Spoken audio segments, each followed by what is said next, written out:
Chapter 39. And Joseph was brought down to Egypt.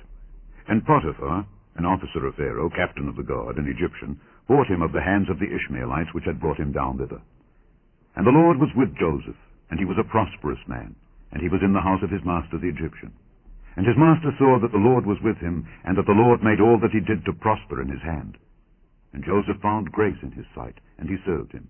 And he made him overseer over his house, and all that he had he put into his hand. And it came to pass, from the time that he had made him overseer in his house and over all that he had, that the Lord blessed the Egyptian's house for Joseph's sake. And the blessing of the Lord was upon all that he had in the house and in the field.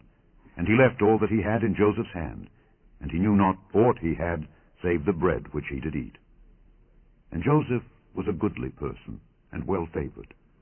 And it came to pass after these things, that his master's wife cast her eyes upon Joseph, and she said, Lie with me. But he refused, and said unto his master's wife, Behold, my master wotteth not what is with me in the house, and he hath committed all that he hath to my hand.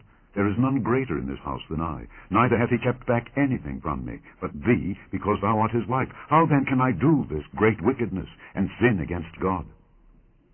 And it came to pass, as she spake to Joseph day by day, that he hearkened not unto her to lie by her, or to be with her. And it came to pass, about this time, that Joseph went into the house to do his business. And there was none of the men of the house there within. And she caught him by his garment, saying, Lie with me. And he left his garment in her hand, and fled, and got him out.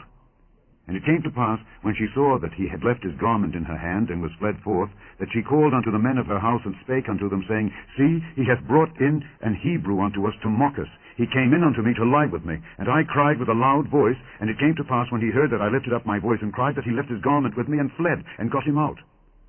And she laid up his garment by her, until his Lord came home. And she spake unto him according to these words, saying, The Hebrew servant which thou hast brought unto us came in unto me to mock me. And it came to pass, as I lifted up my voice and cried, that he left his garment with me, and fled out.